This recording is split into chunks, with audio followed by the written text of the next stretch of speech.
Hello everyone, this is काजल ब्याऊ। तो कैसे हैं आप सब? आई होप आप लोग अच्छे होंगे। जैसा कि हमने इसके पहले वाले लेसन के अंतर्गत ट्रांसपोर्टेशन इन एनिमल्स और प्लांट्स के बारे में पढ़ा था, ठीक आज उसी प्रकार हम लेसन 12 के अंतर्गत रिप्रोडक्शन इन प्लांट्स के बारे में पढ़ेंगे। अर्थात कहने का मतलब हुआ कि पौधों में प्रजनन की क्रिया कैसे होती है, पौधे अपने जैसे संतानों उत्पत्ति का काम कैसे करते हैं, जिस प्रकार जीव जंतुओं में होता है। यानी पौधे अपने जैसा पौधों का निर्माण कैसे कर पाते हैं, हम इसके बारे में इस लेसन के माध्यम से जानने का प्रयास करेंगे। To produce its kind is a characteristic of all living organism. अपने जैसा संतानों उत्पत्ति करने का जो गुण होता है सभी लिविंग ऑर्गेनिज्म में पाया जाता है। You have already learn this in class 6, जिसको हमने क्लास 6 में पढ़ा था। The production of new individuals from their parents is known as reproduction. यानी जो नए संतति का उत्पत्ति पेरेंट्स के माध्यम से होता है उसको हम रिप्रोडक्शन का क्रिया बोलते हैं। अर्थात जीव जंतु अपने जैसा संतानों उत्पत्ति करने का काम करते हैं। But how do plant produce, लेकिन प्लांट रिप्रोड्यूस कैसे करते हैं, अर्थात पौधों में प्रजनन की कैसे क्रिया होती है। There are different modes of reproduction in plants which we shall learn in this chapter. इस लेसन में हम मोड्स ऑफ रिप्रोडक्शन अर्थात प्रजनन की बहुत सारी क्रियाविधि जो कि पौधों में होती है उसके बारे में अध्ययन करने का प्रयास करेंगे। मोड्स ऑफ रिप्रोडक्शन अर्थात प्रजनन की विधियाँ। इन class 6 you learn about different parts of A flowering plant. जैसे कि हमने क्लास 6 में पढ़ा था कि बहुत ऐसे भिन्न भिन्न प्रकार के प्लांट होते हैं जो फूल देते हैं। अर्थात जैसे कि हिबिस्कस हो गया, यानी अड़हुल का फूल मिलता है हमको, ओलियंडर मिलता है, कनेर का फूल मिलता है, चाहे पेरीविंकल हो अर्थात सदाबहार फूल मिलता है, या गुलाब का फूल का बात किया जाए तो बहुत सारे ऐसे फ्लावरिंग प्लांट होते हैं जो हमको फ्लावर देने का काम करते हैं। Try to list the various parts of a plant and write the function of each. आप क्या कीजिए, ट्राई कीजिए, प्लांट के अलग अलग पार्ट्स को लिखिए और उनके फंक्शन यानी उनके कार्य क्या है। जैसे कि अगर प्लांट का कोई पार्ट स्टीम है या ब्रांच है तो उसके कार्य क्या है, या लिप्स है, जैसे कि लिप्स क्या करता है, एक ट्रांसपीरेशन का भी काम करता है, उस पर जो स्टोमाटा के रूप में जो पोर्स उपस्थित रहते हैं तो उनके फंक्शन जैसे इस प्रकार है। जैसे कि फ्लावर हुआ तो उसके फंक्शंस क्या है इसके बारे में लिखना है। Must plants have roots, stem and leaves. बहुत सारे ऐसे पौधों के पास क्या क्या होता है, तो रूट्स, स्टीम, लिप्स अर्थात जड़ें, तना और पत्तियाँ। These are called the vegetative parts of a plant. इनको प्लांट का वेजिटेटिव पार्ट्स बोला जाता है। अर्थात कहने का मतलब हुआ वनस्पतिक भाग यानी पौधों के कुछ हिस्से। After a certain period of growth, कुछ समय बाद, कुछ अवधि जब ग्रोथ में इनकी बीत जाती है। Must plants beer flowers. बहुत सारे पौधों में फूल आ जाता है। जैसे कि आम का मोजर हम देखते हैं तो ऐसा नहीं होता है कि आम हमको अगर चाहिए तो पहले डायरेक्ट बड़ा बड़ा आम हो गया और हमको मिल गया, ऐसा तो नहीं होता है। पहले फूल आता है, फिर मोजर लगना, फिर छोटा छोटा आम बनना, फिर जाके बड़ा आम हमको प्राप्त होता है। You may have seen the mango trees flowering in spring. जैसे कि आपने देखा होगा कि बसंत ऋतु में मैंगो ट्रीज के बारे में। It is this flowers that give rise to juicy mango fruit we enjoy in summer.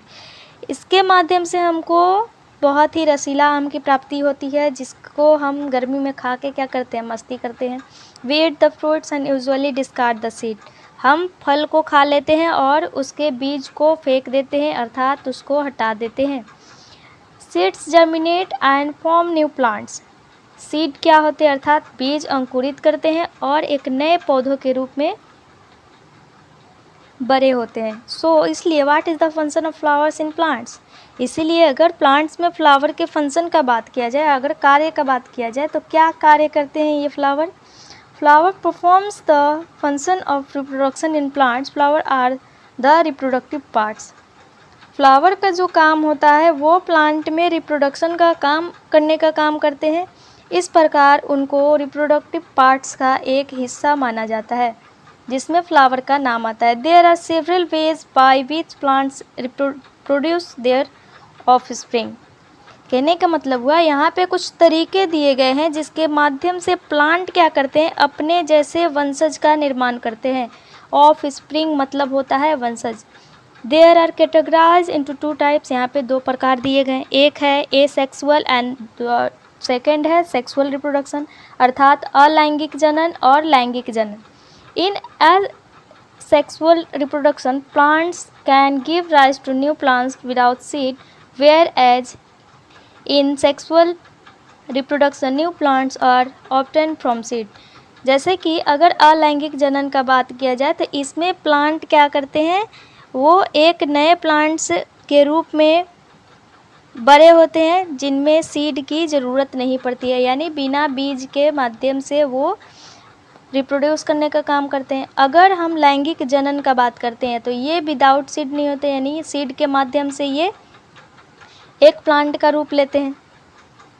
पहली thought that new plants always grow from seed, पहली सोचती है, यहाँ पे पहली एक कैरेक्टर दिया गया है, पहली सोचती है कि जो न्यू प्लांट्स होते हैं वो सीड के माध्यम से ग्रो करते हैं, अर्थात सीड के माध्यम से वो बढ़ते हैं। बट लेकिन she has never seen the seed of sugar cane, potato and rose, she wants to know how this plants reproduce. कहने का मतलब हुआ कि पहली बोलती है कि मैंने कभी भी ईख का या आलू का या गुलाब का बीज नहीं देखा, लेकिन कैसे ये प्लांट रिप्रोड्यूस करने का काम करते हैं। तो अगर ये विदाउट बीज तो ये कौन से रिप्रोडक्शन के पार्ट हुए, यानी विदाउट सीड अगर हम बात करें तो एसेक्सुअल अर्थात अलैंगिक जनन इसमें हुआ। आगे हम इसके बारे में जानने का प्रयास करेंगे। एसेक्सुअल रिप्रोडक्शन अर्थात अलैंगिक जनन जिसकी चर्चा हम करते आ रहे हैं। In asexual reproduction new plants are obtained without production of seed, जैसे कि हमने जाना कि न्यू प्लांट्स कैसे ग्रो होते हैं बिना ही सीड के माध्यम से। एक यहाँ पे विधि दिया गया है वेजिटेटिव प्रोपेगेशन, अर्थात कहने का मतलब हुआ कि वानस्पतिक प्रसार की क्रिया कैसे होती है, अर्थात पौधे अपने जैसे प्लांट को रिप्रोड्यूस करने में कैसी भूमिका निभाते हैं। It is a type of asexual reproduction in which new plants are produced from roots, stems, leaves and buds। इस प्रक्रिया में हम देखेंगे कि इस प्रकार के रिप्रोडक्शन की क्रिया में जो न्यू प्लांट ग्रो होते हैं, जो प्रोड्यूस होते हैं अर्थात उत्पन्न होते हैं, तो वो किन के माध्यम से, तो रूट्स के माध्यम से अर्थात जड़ के माध्यम से, स्टेम्स अर्थात तना के माध्यम से, लीव्स अर्थात पत्तियों के माध्यम से और बर्ड्स अर्थात कलियों के माध्यम से। Since reproduction is through the vegetative parts of the plant it is known as vegetative propagation. कहने का मतलब हुआ कि ये जो रिप्रोडक्शन का पार्ट है ये प्लांट का एक वेजिटेटिव पार्ट है, अर्थात वनस्पतिक हिस्सा है, जिसको हम वनस्पतिक रूप से प्रसार हम बोल सकते हैं, अर्थात वनस्पति के माध्यम से अपने संख्या में वृद्धि करना। जैसे कि हम देखते हैं कि कोई प्लांट है जिसको हम कट कर देते हैं और दूसरी जगह लगा देते हैं और वो उपज जाता है, जैसे कि हम रोज़ का एक एग्जांपल लेते हैं। तो बेसिकली उसके स्टेम को कट करके हम दूसरी जगह लगाते हैं, उसका बीज का ज़रूरत नहीं पड़ता है। दूसरा अगर शुगर कैन का भी बात करें तो एक छोटा सा पार्ट हम उसको बोने का काम करते हैं, फिर वो विदाउट सीड शुगर कैन के रूप में बड़ा हो जाता है। फिर आलू का आधा पार्ट हम कट करके फिर आलू अगर क्रॉप के रूप में उगाने का काम करते हैं तो फिर हमको बहुत ज़्यादा आलू की प्राप्ति होती है। तो इस प्रकार के जो पार्ट्स हैं इसको हम वेजिटेटिव प्रोपेगेशन के अंतर्गत रखते हैं, अर्थात एसेक्सुअल रिप्रोडक्शन का एक पार्ट है। यहाँ पे एक एक्टिविटी 12.1 दिया गया है, जैसे कि आप क्या कीजिए, कोई रोज़ या चंपा का फूल लीजिए और उसके नोड को कट कर दीजिए और उसको सॉइल में लगा दीजिए। धीरे धीरे आप बाद में क्या पाइएगा कि उसमें पत्तियां विकसित हो गई। फिर आप डेली उसमें पानी भी डाला कीजिए और इसके ग्रोथ को ऑब्जर्व कीजिए कि कैसे इसमें वृद्धि हो रही है और कितने समय में इनका रूट बाहर आ जाता है और नए पत्तियों के रूप में ये विकसित हो जाते हैं। Try the same activity by growing money plants in a jar of water and record your observation. इसके अलावा आप मनी प्लांट के साथ भी सेम एक्टिविटी ये कर सकते हैं, जिसको आप जार में लगा दीजिए और पानी उसको दीजिए और उसके ऑब्जर्वेशन को देखिए। यहाँ पे आप देख सकते हैं जैसे कि रोज़ कैसे ये इसका नोड यहाँ पे निकला हुआ है और हमने जब लगाया तो यहाँ पे कुछ नए पत्ते के रूप में कलियाँ जो दिख रही हैं। इसके अलावा यहाँ पे potato plant sprouting from an eye, एक यहाँ पे चित्र दिखाया गया। You must have seen flower buds developing into flower, जैसे कि आपने ये भी देखा होगा कि बहुत सारे फूलों की जो कलियाँ होती है वो बाद में जाके एक फूल का रूप ले लेती है। Apart from flower buds there are buds in the axil point of attachment of the leaf at the node. इसके अलावा फ्लावर बर्ड्स के अलावा कुछ बर्ड्स में एक्सिल पॉइंट रहता है जो लीफ से अटैच रहता है, अर्थात जुड़ा हुआ रहता है। अब the leaves which develop into shoots, जो शूट के रूप में आगे वो डेवलप होता है, अर्थात विकसित होता है। This buds are called vegetative buds, इन प्रकार के कलिका को हम बोलते हैं वनस्पतिक कलिका। A bud consist of a short stem around which immature overlapping leaves are present. Vegetative buds can also give rise to new plants. जो बर्ड होते हैं जो कलिका होती है वो एक शॉर्ट स्टेम होता है जो कि इमेच्योर अवस्था में रहता है। इमेच्योर करने का मतलब हुआ कि वो अभी ज़्यादा विकसित हुआ नहीं रहता है, अर्थात हम उसको अपरिपक्व बोल सकते हैं या अविकसित के रूप में हम देख सकते हैं। और वो बहुत ही ज़्यादा मात्रा में वो ग्रो होता है और प्लांट के रूप में वो जाके आगे ग्रो होता है। यहाँ पे एक्टिविटी 12.2 दिया गया है, एक पोटैटो का आई। पोटैटो का आई हम किसको बोलेंगे, यानी ऐसे अगर हम समझे तो हम तो बोलेंगे कि मानव में ह्यूमन आई होता है, यानी हम तो आँख बोलते हैं कि मानव का में ही उपस्थित रहता है या जीव जंतुओं में उपस्थित रहता है। अब आलू में आई हम किसको बोलेंगे, तो एक हम पोटैटो लेते हैं। आप यहाँ पे देखने का प्रयास कीजिएगा, जैसे कि वाइट एक धागा जैसे ये निकल जाता है, धागा नहीं सॉरी, कुछ स्प्राउट जैसे हम इसको बोल सकते हैं, इसी को आलू का आई बोला जाता है। या इसके अलावा आप जिंजर या टर्मेरिक का भी फ़ोटो में देख सकते हैं, जैसे कि यहाँ पे। या कभी कभी आप नारियल का जो पानी जब निकालते हैं तो कट कीजिएगा तो कभी कभी उसमें से वाइट पार्ट निकलता है, आप उसको भी देख सकते हैं, जो खाने में बहुत ही सॉफ्ट होता है। एक है ब्रायोफाइलम स्प्राउट लीफ प्लांट है, has buds in the margin of leaves. If a leaf of this plant fall on a moist soil each bud can give rise to a new plant. अगर bryophyllum नामक अगर कोई भी plant है और आपको एक पौधा मिलता है, अगर आप उसके पार्ट्स को लेते हैं और आप उसको क्या करते हैं मिट्टी में डाल देते हैं तो उसकी कलिकाओं के माध्यम से एक न्यू प्लांट ग्रो हो जाता है। उस चीज़ के बारे में यहाँ पे बताने का प्रयास कर रहा है। Roots of some plant can also give rise to new plants. इसके अलावा कुछ प्लांट के जड़ों के माध्यम से भी वो एक न्यू प्लांट में ग्रो होने के लिए वो बाधित होता है, यानी ग्रो करने में हेल्प करता है। स्वीट पोटैटो एंड डालिया आर एग्जाम्पल, जैसे कि हम स्वीट पोटैटो का एग्जाम्पल ले सकते हैं या डालिया फूल का एग्जाम्पल ले सकते हैं। स्वीट पोटैटो जिसको हम अलुआ बोल सकते हैं। Plants such as cacti produce new plants when their parts get detached from the main plant body. इस detached part can grow into a new plant. Plant जैसे कि कैक्टी है, एक प्लांट का नाम है कैक्टी, जो कि न्यू प्लांट में प्रोड्यूस होती है। उसको हम क्या करते हैं, दूसरे जो मेन प्लांट का बॉडी होता है, यानी जैसे कि कोई पेरेंट प्लांट हुआ उससे हम कट किए, जैसे कि हमने इसके पहले रोज का एग्जांपल लिया कि जो पेरेंट प्लांट है उसमें से हमने स्टेम को कट किया दूसरे जगह लगा दिया। ठीक उसी प्रकार कैक्टी का भी प्लांट होता है, जिसके पेरेंट प्लांट होते हैं उनसे अलग करके दूसरे जगह लगाते हैं, जिसको हम मेन प्लांट बॉडी बोल सकते हैं। और वो जो अलग हुआ पार्ट रहता है वो एक न्यू प्लांट के रूप में ग्रो हो जाता है। यहाँ पे बूझो एक कैरेक्टर दिया गया है, आप यहाँ पे क्वेश्चन एक पूछ रहा है ये, Boojho wants to know if there is any advantage of vegetative propagation, यानी बूझो जानना चाहता है कि क्या वेजिटेटिव प्रोपेगेशन के कुछ एडवांटेज भी है, अर्थात कुछ इसके लाभ भी दिखाई देते हैं। Plants produced by vegetative propagation take less time to grow and bear flowers and fruits earlier than those produced from seed. तो इसके फ़ायदे क्या है, तो फ़ायदे के रूप में अगर हम बात करें तो प्लांट क्या करता है, अपने जैसे एक वनस्पतिक प्रसार में ये बहुत ही कम समय लगाता है और जल्दी ही ग्रो हो जाता है और फ्लावर वहन करता है। इसके अलावा फ्रूट भी ये धारण करता है, जो सीड के माध्यम से प्रोड्यूस होने के तुलना में जल्दी की प्रक्रिया है, अर्थात सीड के माध्यम से थोड़ा लेट होता है, लेकिन जब वेजिटेटिव प्रोपेगेशन के माध्यम से प्लांट प्रोड्यूस करते हैं तो ये कम टाइम लगाते हैं। The new plants are exact copies of the parent plant as they are produced from a single parent. और जो न्यू प्लांट होता है वो पेरेंट प्लांट का ठीक कॉपी होता है उसका।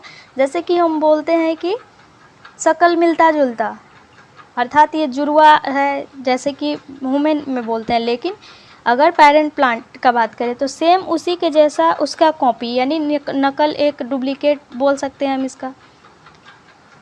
दे are produce from a single parent, वो एक सिंगल पेरेंट के माध्यम से प्रोड्यूस होते हैं, अर्थात एक ही पेरेंट होगा उसका। Later in this chapter we will learn that plants produced by sexual reproduction have characters of both the parents. Plants produce seed as a result of sexual reproduction. आप इस अध्याय में कुछ आगे पढ़ने का प्रयास कीजिएगा कि प्लांट सेक्सुअल रिप्रोडक्शन के माध्यम से अपने जैसे कैरेक्टर को उत्पन्न करने का प्रयास करते हैं, जिसमें दोनों पेरेंट्स शामिल होते हैं। दोनों पेरेंट्स करने का मतलब कि दो पेरेंट का ज़रूरत पड़ता है, अर्थात एक पौधा यहाँ पे रहा तो एक पौधा यहाँ पे रहा। इसमें रिप्रोडक्शन की क्रिया कैसे हुई, तो पॉलिनेशन के माध्यम से हो सकती है, जिसको हम आगे फ्लावर में पढ़ेंगे। Plant produce seeds as a result of sexual reproduction. इसमें प्लांट क्या करते हैं, सीड एक रिजल्ट के रूप में उत्पन्न करते हैं।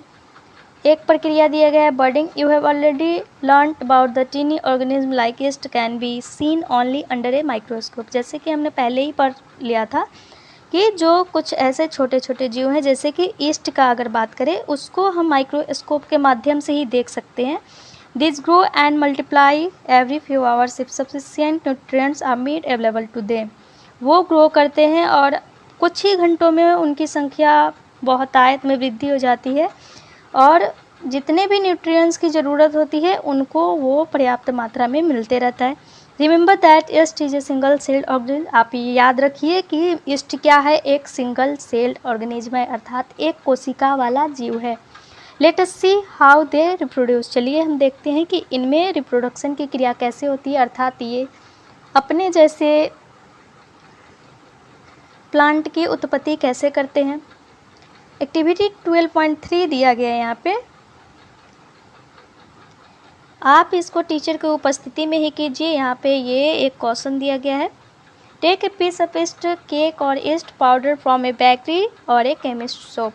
आप क्या कीजिए, एक केमिस्ट के शॉप पे जा सकते हैं या बेकरी वाले के पास जा सकते हैं, और वहाँ पे आप क्या कीजिए, ईस्ट जो केक बनाने में यूज होता है उसके पाउडर को ले लीजिए। Take a pinch of yeast and place it in a container with some water. आप उसको क्या कीजिए, कुछ पानी के साथ उसको कंटेनर में मिला दीजिए। Add a spoonful of sugar and shake to dissolve it. आप उसमें एक चम्मच चीनी भी मिलाइए और उसको मिलाने के लिए थोड़ा हिला दीजिए। Keep it in the warm part of A room. और अपने रूम में एक वार्म हिस्सा, अर्थात जहाँ पे थोड़ा उष्मा का पार्ट हो, वहाँ पे उसको रखिए। आफ्टर एन आवर, कुछ घंटों बाद, put A drop of this liquid on a glass slide and observe under a microscope. आप क्या कीजिए, एक लिक्विड ग्लास का स्लाइड ले लीजिए, उस पर कुछ ड्रॉप डालिए और उसको माइक्रोस्कोप के अधीन रखते हुए आप उसको परीक्षण कीजिए कि इसमें क्या परिवर्तन हुआ। व्हाट डू यू ऑब्जर्व, आपने क्या ऑब्जर्व किया, क्या देखा आपने। You may see the formation of new yeast cell. आप यहाँ पे एक नए ईस्ट सेल के निर्माण में वृद्धि यहाँ पे आप देख सकते हैं। जैसे कि जलेबी बनता है, आप देखिए जब डो तैयार होता है तो कुछ पहले ही उसका मिलावट तैयार करके उसको ढक के रख दिया जाता है। कुछ देर बाद फिर उसका बनाने का प्रक्रिया होता है, चाहे वो इडली हो। तो इसमें हम ये प्रक्रिया देख सकते हैं कि थोड़ा सा क्या आता है, उसका जो डो तैयार होता है उसमें फूलने की क्रिया, यानी पहले से अगर हम जब खावा सोडा यानी बेकिंग सोडा जब मिला देते हैं तो उसमें जो बैक्टीरिया होते हैं वो पहले से जो मौजूद होते हैं उनमें वृद्धि हो जाती है, और उसके कारण जो भी पकवान बनता है वो थोड़ा फ्लफ़ी होता है, यानी हल्का फुल्का रहता है, जो खाने में टेस्टी बनता है। यहाँ पे प्रक्रिया दिया गया है, रिप्रोडक्शन इन ईस्ट बाय बर्डिंग, यानी मुकुलन के माध्यम से कैसे रिप्रोडक्शन की क्रिया हुई। यहाँ पे ईस्ट सेल है, जैसे कि आप देख सकते हैं। बाद में जब ये डेवलप किया तो एक ऐसे रूप में आया, इसको हम बोलते हैं डेवलपिंग बर्ड। फिर ये न्यू बर्ड के रूप में तैयार हो गया। फिर ये चैन क्रिएट करते करते बाद में ये क्या हो जाएगा, अलग अलग हो जाएगा, और इस प्रकार बहुत सारे ईस्ट का निर्माण हो जाएगा। The small bulb like projection coming out from the yeast cell is called a bud. जो हमने देखा कि उस प्रक्रिया पे ऐसे ऐसे ये पार्ट निकल रहा था, उसको हम क्या बोलते हैं, bud. The bud gradually grows and get details from the parent cell and form a new yeast cell. जैसे कि हमने बोला कि बाद में वो अलग हो जाएगा, तो वो पेरेंट सेल के माध्यम से अलग हो जाते हैं और एक न्यू ईस्ट सेल अर्थात न्यू ईस्ट की कोशिका का निर्माण करते हैं। The new yeast cell grows matures and produce more yeast cell. जो न्यू ईस्ट का निर्माण होता है, जो कोशिकाएं होती है उनमें वृद्धि होती है, मैच्योर होते हैं अर्थात परिपक्व होते हैं और वो अपने जैसे बहुत ज़्यादा ईस्ट सेल का निर्माण करते हैं अर्थात उत्पत्ति करते हैं। समटाइम्स कुछ समय another bird arises from the bird forming a chain of birds. कुछ ऐसे बर्ड भी होते हैं जो एक चैन बर्ड का क्रिएट कर देते हैं, जैसे कि हमने ऊपर वाले चित्र में देखा, तीन तीन ऐसे वो हो गए थे, डिटेच्ड नहीं हुए थे अर्थात अलग नहीं हुए थे, लेकिन बाद में वो क्या हो जाएंगे, अलग अलग हो जाएंगे। उसी को हम बोलते हैं chain of buds. If this process continues a large number of cell are produced in a short time. अगर ये प्रक्रिया लगातार चलती रहती है तो ईस्ट सेल की संख्या में कुछ ही समय में बहुत ही ज़्यादा वृद्धि देखी जा सकती है। फ्रेगमेंटेशन के बारे में हम पढ़ेंगे। फ्रेगमेंटेशन करने का मतलब हुआ विखंडन की क्रिया, अर्थात पौधों में विखंडन के माध्यम से कैसे रिप्रोडक्शन की क्रिया होती है, इसके बारे में। You might have seen slimy green patches in pond और in other stagnant water bodies, these are the algae. आपने नदी या तालाब में देखा होगा कि कुछ स्लिम टाइप का ग्रीन ग्रीन परत जैसा जम गया है, जो गतिहीन है अर्थात वो स्थिर का स्थिर ही है, एक दूसरे से ज़्यादा कनेक्ट नहीं है या हमेशा मूव नहीं करते रहता है, और वो जो वाटर बॉडीज है अर्थात जो जल का ऊपरी सतह है वो उस पर चारों तरफ फैला रहता है, उसको हम क्या बोलते हैं, एल्गी, जिसको हम बोलते हैं शैवाल। When winter and nutrients are available, algae grows and multiply rapidly by fragmentation. जब पानी और न्यूट्रिएंट्स जो एल्गी के ग्रो के लिए और डेवलपमेंट के लिए जो ज़रूरत होता है, उनको जब पोषण की प्राप्ति होने लगती है जब, तो वो क्या करते हैं, अपने जैसे संतानों उत्पत्ति फ्रेगमेंटेशन के माध्यम से करते हैं, अर्थात विखंडन की प्रक्रिया से वो बहुतायत रूप में अपने जैसे संतानों उत्पत्ति करने का काम करते हैं। And algae breaks up into 2 और मोर फ्रेगमेंट्स, अर्थात जो एल्गी होते हैं वो 1 या 2 पार्ट में या उससे भी अधिक अलग अलग पार्ट्स में वो डिवाइड हो सकते हैं और अपने जैसे संतानों उत्पत्ति करने का काम करते हैं। An algae breaks up into 2 or more fragments. These fragments or pieces grow into new individuals. This process continues and they cover a large area in a short period of time. ये अपने जैसा जीव एक नए संतति के रूप में उत्पन्न करते हैं और ये प्रक्रिया अगर लगातार चलते रहती है तो कुछ ही समय अवधि में ये बहुत ही लार्ज एरिया को क्या करते हैं, कवर कर लेते हैं।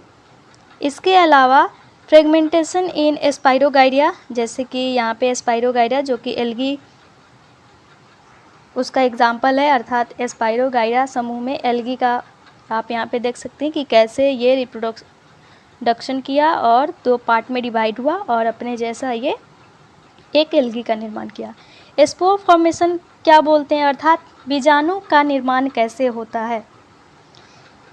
In chapter 1, you learn that the fungi on a bread pieces grow from spores which are present in the air. जैसा कि हमने चैप्टर 1 में पढ़ा था कि फंगी अर्थात कवक जैसे कि ब्रेड पीसेस पे ग्रो हो जाता है स्पोर्स के माध्यम से, जो कि हवा में उपस्थित बैक्टीरियाज के माध्यम से होता है। रिपीट एक्टिविटी 1.2, इस एक्टिविटी को आप दोबारा कर सकते हैं। Observe the spores in the cotton like mess on A bread, अर्थात आप ब्रेड रखिए और उस पर आप जो अगर थोड़ा सा रख देते हैं नमी वाले स्थान पे तो कुछ दिन बाद देखिएगा कि वहाँ पे ब्लू ब्लू स्ट्रक्चर या ग्रीन ग्रीन या येलो पैचेस देखे जा सकते हैं या ब्लैक कलर का पैचेस देखने को मिल सकता है।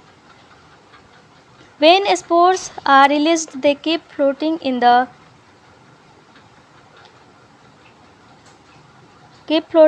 air. आप बाद में क्या देखिएगा कि जो स्पोर्स आपने देखा वो बाद में एयर में शामिल होता हुआ दिखाई दिया।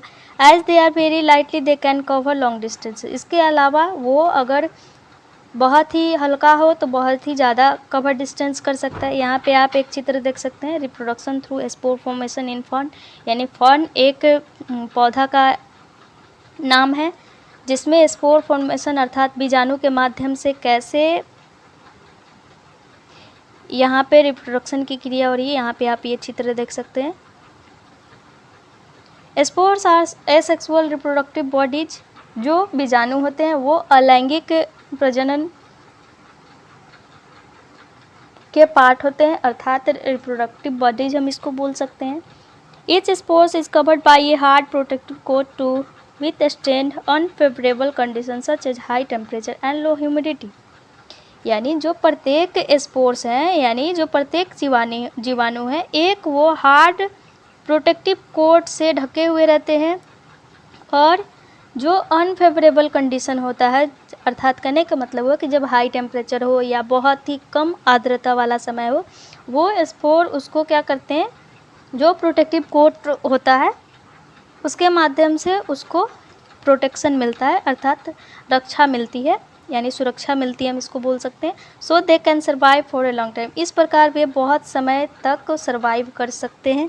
Under favourable condition A spore germinates and develop into new individuals, इस प्रकार बहुत सारे अदर जो फेवरेबल कंडीशन होते हैं वो स्पोर अंकुरित होता है और एक न्यू इंडिविजुअल के रूप में विकसित होता है।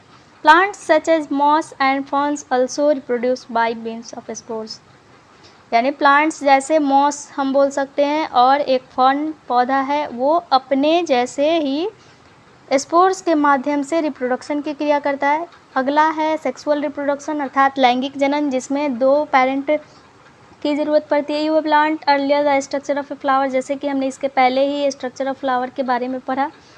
You know that the flowers are reproductive parts of plant, जैसे कि हमने ये पढ़ा था कि प्लांट में जो रिप्रोडक्टिव पार्ट का जो हिस्सा है तो लीव्स आता है, स्टेम्स आता है और फ्लावर्स आता है। तो यहाँ पे हम फ्लावर के बारे में यहाँ पे पढ़ेंगे। Stamens are the male reproductive part and pistil is the female reproductive part of a. यहाँ पे एक पॉइंट बताया गया है कि स्टेमन्स जो होते हैं, स्टेमन्स जिसको हम हिंदी में बोलते हैं पुंकेसर, जो प्लांट का मेल रिप्रोडक्टिव पार्ट होता है अर्थात नर प्रजनन भाग होता है, और पिस्टिल का अगर बात करें जिसको हम बोलते हैं पुष्प योनि या जयांग बोलते हैं हिंदी में, वो फीमेल रिप्रोडक्टिव पार्ट होता है। यहाँ पे हम चित्र जैसे कि 12.9 देखेंगे, यहाँ पे बताया गया है, आप ये चित्र में देख सकते हैं कि पिस्टिल यहाँ पे दिया गया है। पिस्टिल क्या है, जैसे कि जयांग है जो फीमेल रिप्रोडक्टिव पार्ट है, और पहला स्टेमन था जिसमें फिलामेंट होते हैं, और एंथर अर्थात परागकोश होते हैं जो मेल रिप्रोडक्टिव पार्ट के रूप में उपस्थित है। एक्टिविटी 12.4 दिया गया है कि आप क्या कीजिए कि एक मस्टर्ड का फ्लावर ले लीजिए या चाइना रोज ले सकते हैं आप, चाइना रोज जो हल्दिया फूल हम जिसको बोलते हैं, पेटूनिया फ्लावर ले सकते हैं आप, और उसके रिप्रोडक्टिव पार्ट्स को क्या कीजिए अलग अलग कर लीजिए। जैसे कि हम एक नज़दीकी का अगर बात करें तो गुड़हल का फूल लेते हैं और उसके सारे पार्ट्स को अलग अलग कर देते हैं, या हम रोज भी ले सकते हैं। Study the various parts of the स्टेमन and pistil, और स्टेमन और पिस्टिल के अलग अलग पार्ट के बारे में हम अध्ययन करने का प्रयास करते हैं। Flowers which contain either only pistil और only stamens are called unisexual flowers. Flowers जिसमें केवल पिस्टिल और केवल स्टेमन की उपस्थिति रहती है, उस प्रकार के फ्लावर्स को हम यूनिसेक्सुअल फ्लावर बोलते हैं, अर्थात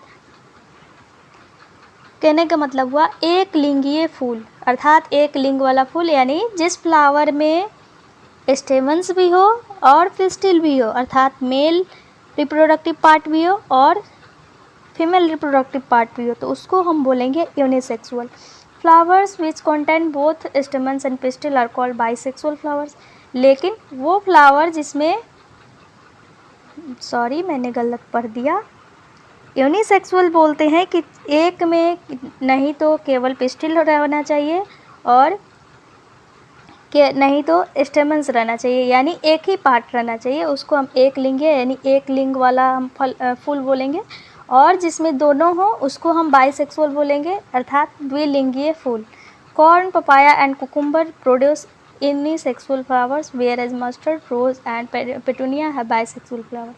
यहाँ पे यूनिसेक्सुअल का अगर उदाहरण ले अर्थात एक लिंगीय का उदाहरण ले तो कॉर्न आया यानी अनाज का दाना हम ले सकते हैं, पपाया अर्थात पपीता, कुकुम्बर अर्थात खीरा, और अगर बाइसेक्सुअल का बात करें अर्थात द्विलिंगीय की बात करें जिसमें दोनों उपस्थित होते हैं अर्थात पिस्टिल भी और स्टमन भी, उसमें मस्टर्ड आता है, रोज आता है और पिटूनिया फ्लावर आता है। आप यहाँ पे कुछ पार्ट्स यहाँ पे देख सकते हैं कि जैसे कि पिस्टिल में क्या क्या पार्ट रहा, तो ओव्यूल, ओवरी, स्टाइल, स्टिग्मा, और स्टेमन्स में फिलामेंट और एंथर।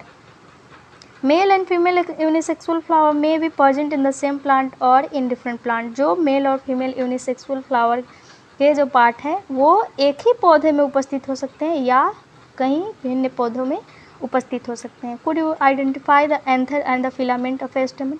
क्या आप एंथर और फिलामेंट स्टेमन का देख सकते हैं? तो आपने यहाँ पे देखा कि जो ऊपर वाला ये पार्ट होता है वो परागकोश होता है अर्थात एंथर होता है, और ये जो डंठल होता है वो फिलामेंट होता है। नॉर्मल आप क्या कीजिए कि एक गुड़हल का फूल लीजिए, जो ऊपर हम लोग क्या करते हैं कि थोड़ा सा पकड़ने पे हाथ में थोड़ा सा रब करके देखते हैं तो रेड कलर का वो दिखता है, तो उसको हम बोलते हैं एंथर, और जो पाइप जैसे संरचना होती है उसको बोलते हैं हम filament. Anther contains pollen grains विच प्रोड्यूस्ड मेल गैमेट्स।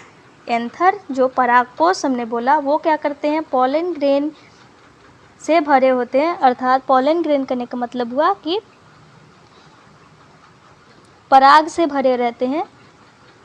जैसे हमने बोला कि हाथ में उसको लेके जब हम थोड़ा सा रब करेंगे तो वो क्या दिखाई देगा कि रेड रेड थोड़ा सा हमारे हाथ में दिखाई देगा। जो मेल गैमेट्स प्रोड्यूस करते हैं अर्थात नर युग्मक प्रोड्यूस करते हैं अर्थात उत्पन्न करते हैं। A pistil consist of stigma, style and ovary. Pistil का पार्ट हमने जैसे देखा यहाँ पे, आप यहाँ पे देख सकते हैं कि पिस्टिल में कौन कौन से पार्ट होते हैं, तो स्टिग्मा, स्टाइल और ओवरी, अर्थात ये क्या है तो फीमेल रिप्रोडक्टिव पार्ट है। तो फीमेल रिप्रोडक्टिव पार्ट में जो भी पार्ट शामिल होते हैं उसका नाम है यहाँ पे stigma, style and ovary. Stigma जिसको हम बोलते हैं योनि छत्र, स्टाइल जिसको हम शैली बोल सकते हैं, और ओवरी अर्थात अंडाशय। ओवरी कंटेन्स वन और मोर ओव्यूल्स। ओवरी में बहुत सारे बीजाणु उपस्थित होते हैं, एक या एक से अधिक इसकी संख्या हो सकती है। द फीमेल गैमेट और the egg is formed in an ovule. जो फीमेल गैमेट है अर्थात जो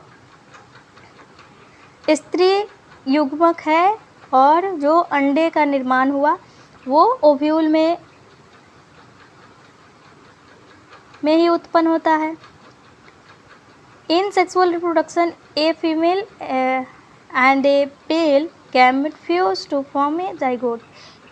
एक सेक्सुअल रिप्रोडक्शन अर्थात लैंगिक जनन की प्रक्रिया में एक मेल गैमेट मिलता है और फीमेल गैमेट दोनों के मिलने से एक जाइगोट का निर्माण होता है अर्थात भ्रूण का विकास होता है।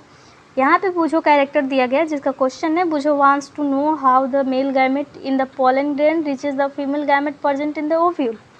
यानी बुझो ये जानना चाहता है कि मेल गैमेट जो पोलन ग्रेन पे उपस्थित होते हैं कैसे ओव्यूल में उपस्थित फीमेल गैमेट के पास चले जाते हैं। तो इसका बहुत सारा रास्ता हो जाएगा। यानी अगर कोई पक्षी एक फूल पे बैठा और यहाँ पे एक दूसरा फूल है, वो यहाँ पे बैठा और इसका मकरंद लेके फिर दूसरे फूल के पास वो मकरंद लेने गया, तो एक ये भी माध्यम हो गया। पॉलिनेशन, यहाँ पे एक प्रक्रिया दिया गया है पॉलिनेशन जिसको हम बोलते हैं परागकण हिंदी में। जनरली सामान्यतः pollen grains have a tough protective coat which prevents them from drying up.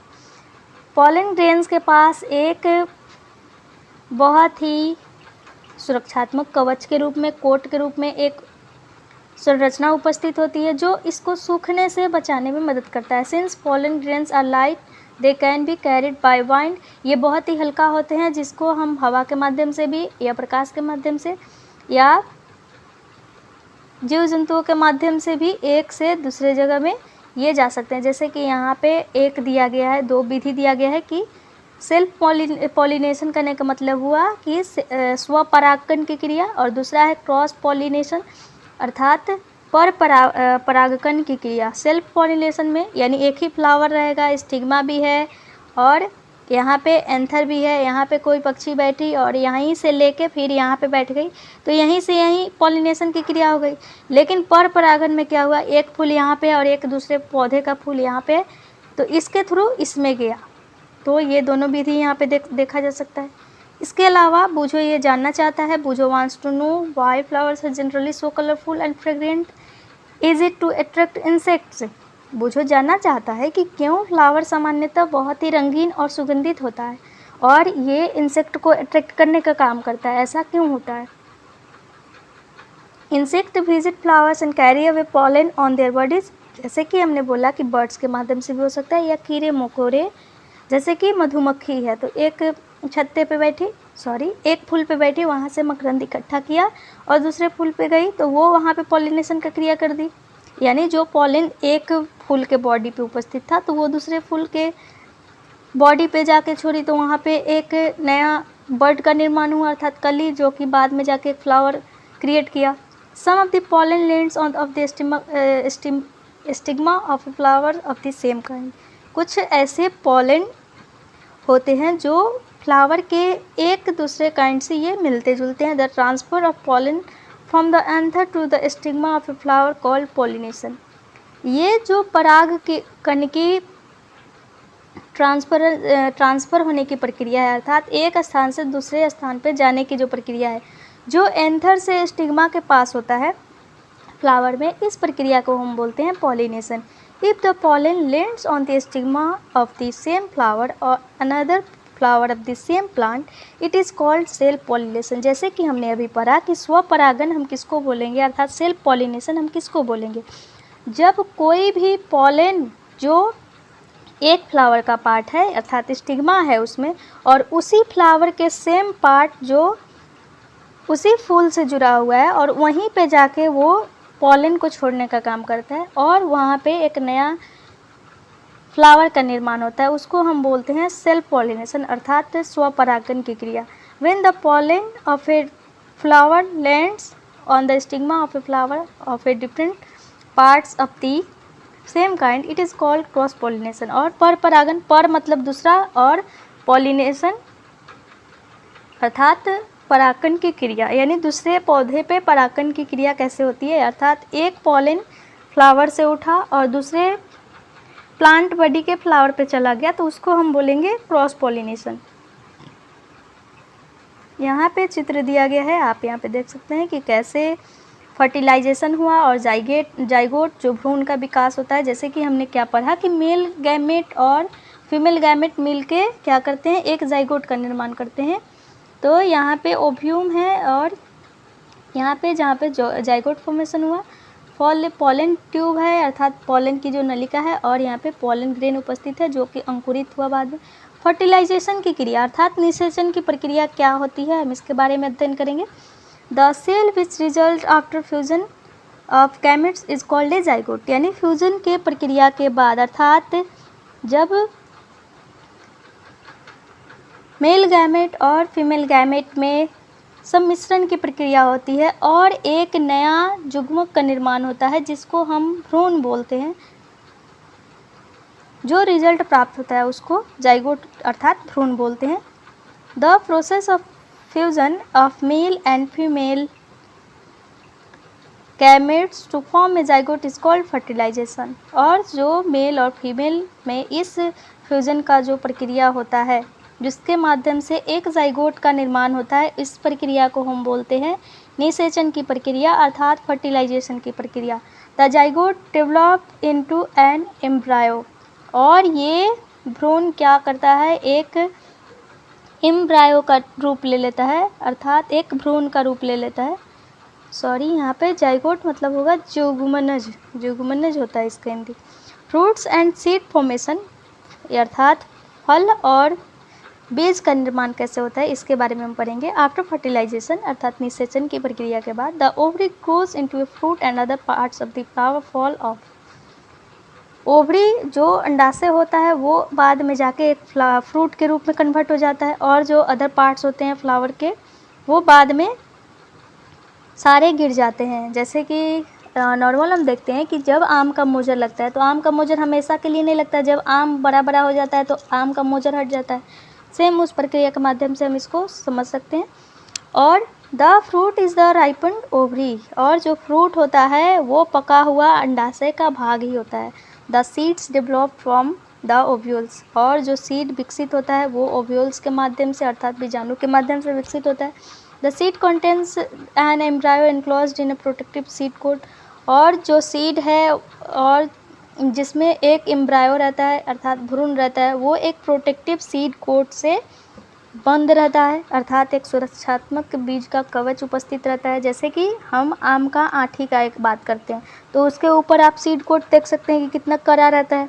जब हम उसको तोड़ने का प्रयास करते हैं तो बीच में एक और भी सॉफ्ट सीड हमको दिखाई देता है।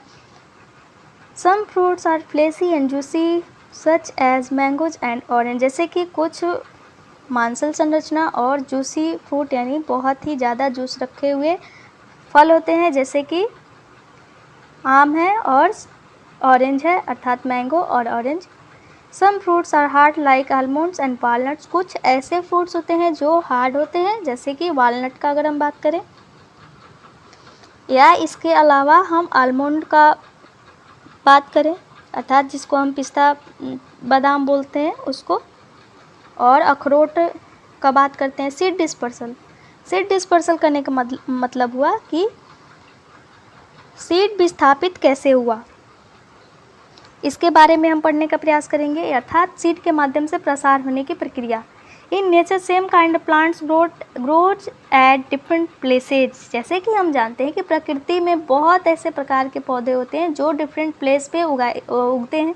This happens because seeds are disperse to different places, यह होता है क्योंकि सीड को हम डिफरेंट प्लेस पे क्या करते हैं, प्रसार करते हैं, अर्थात सभी जगह इसका इस्तेमाल किया जाता है और इसको फसल के रूप में हम देखने को प्राप्त होता है हमारे लिए ये। Sometimes after a walk through a forest और फील्ड ऑफ ए पार्क, आप क्या कीजिए कुछ समय के लिए पार्क जाइए या कभी जंगल से मूव कीजिए या कभी खेत से जाइए या पार्क से जब हम जाते हैं, you may found seeds on fruit sticking to your clothes, जैसे कि हम देखते हैं कि कभी कभी जो फूड का बीज है हमारे क्लॉथ पे कपड़े पे पाया गया। Did you try to observe how this seed were clinging to your clothes, क्या आपने जाना कि ये क्लॉथ से क्यों आपके लटका हुआ रहता है। What do you think will happen if all seed of plant were to fall at the same place and grow there, आप क्या सोचते हैं कि क्या होगा जब अगर कोई पौधा का बीज है और वो क्या हो एक ही जगह बहुत ही ज़्यादा मात्रा में गिरे और वहाँ पे उपजने की स्थिति हो जाए, तो किस स्थिति को देखने का हमको नज़ारा मिलेगा। This would be severe competition for sunlight water minerals and space, यहाँ पे कंपटीशन होने लगेगा सनलाइट के लिए, वाटर के लिए, मिनरल्स के लिए, स्पेस के लिए।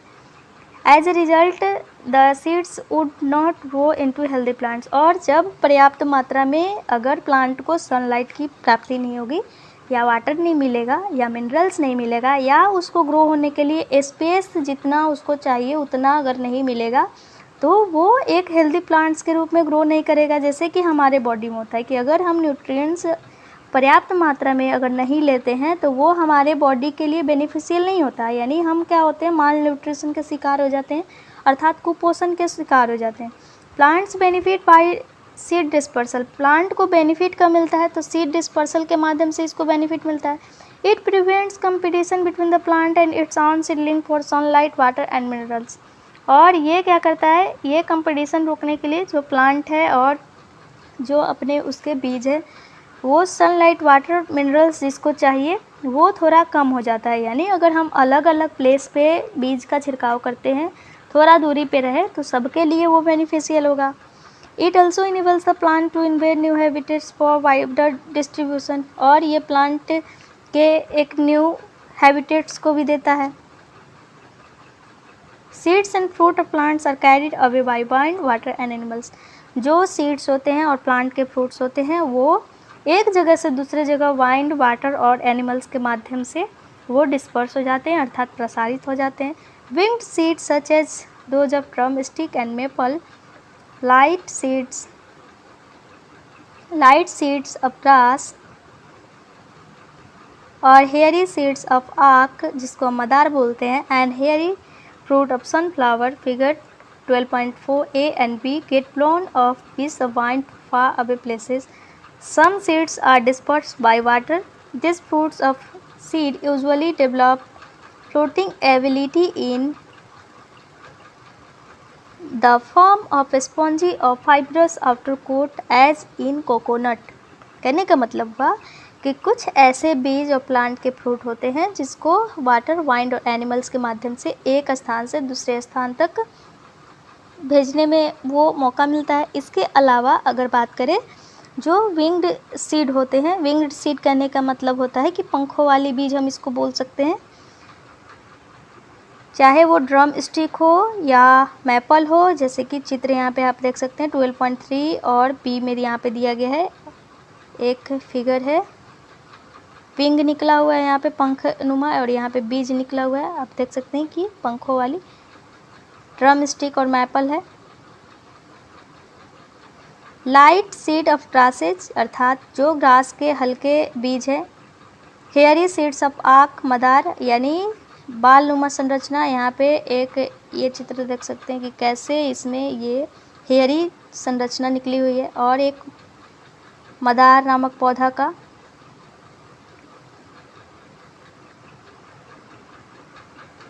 Gate blown up with the wind to far away places, ये क्या होता है, गिर जाता है और वाइंड के माध्यम से एक स्थान से दूसरे स्थान तक ये बहुत दूर दूर तक चला जाता है। Some seed are disperse by water, कुछ ऐसे बीज होते हैं जो वाटर के माध्यम से एक स्थान से दूसरे स्थान तक विस्थापित हो जाते हैं। दिस फ्रूट्स और seeds usually develop floating ability in the form of spongy and fibrous outer coat as in coconut, जैसे कि हम कोकोनट में देखते हैं कि रेशेदार एक आउटर कोट का निर्माण हो गया, ठीक यही एबिलिटी इस प्रकार के फूलों और बीजों में भी होता है, जो बाद में जाके एक स्पॉन्जी और फाइब्रस आउटर कोट निर्माण कर देता है, जैसे कि कोकोनट में होता है।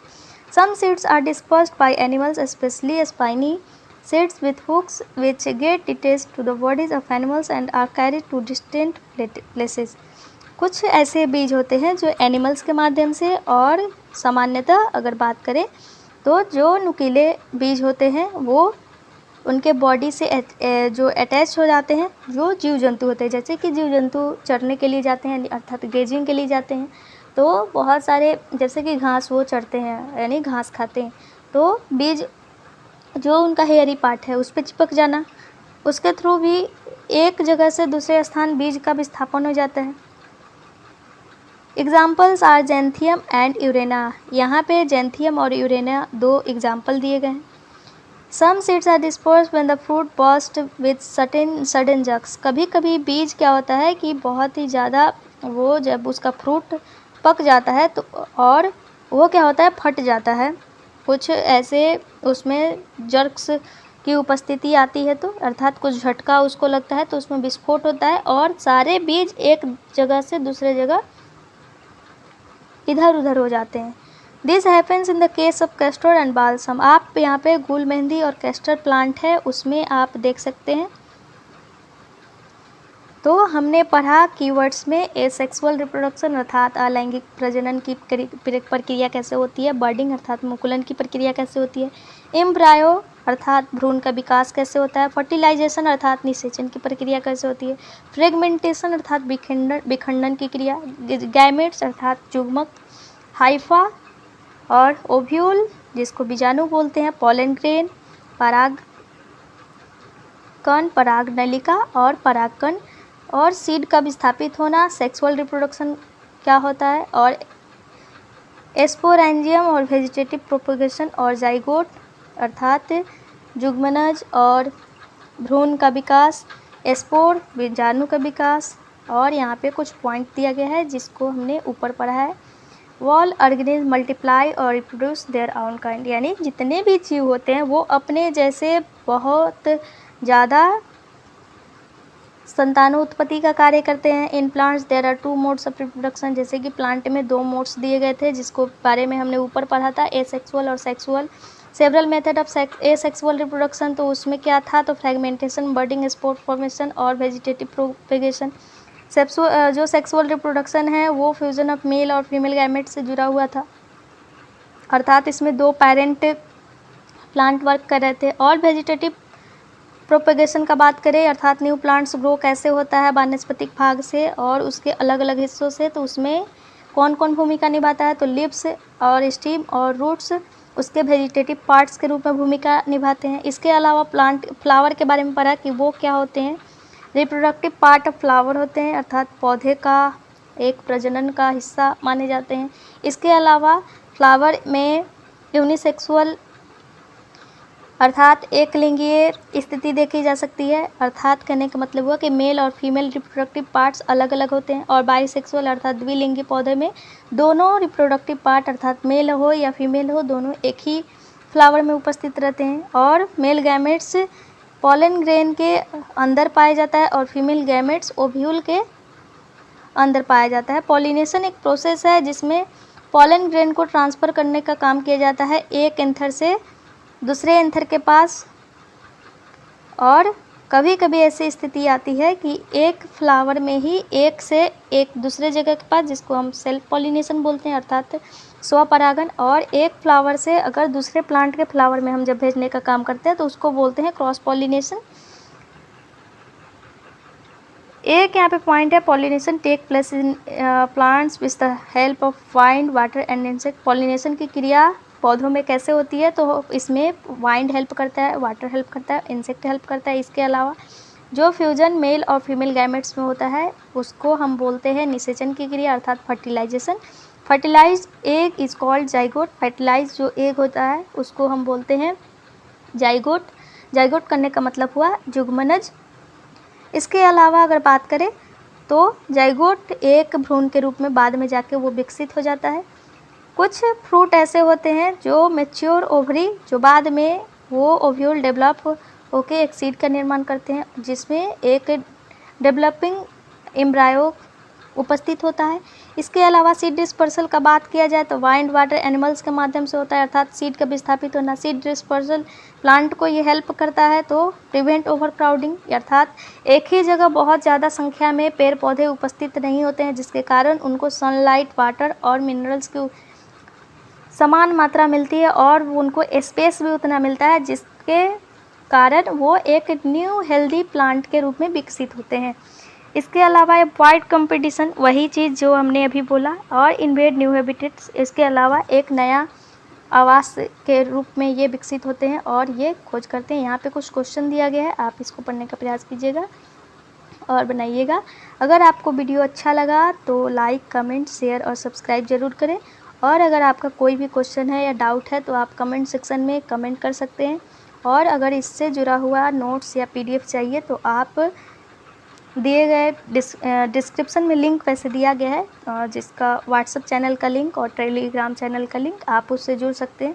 और कोई भी इसमें लग रहा है आपको कि कोई गलत है या त्रुटि है तो आप उसको भी कमेंट कर सकते हैं जिसके माध्यम से मैं इसको और सुधारने का प्रयास करूँगी। So thank you so much. मिलते हैं अगले लेसन में अगले लेसन के साथ।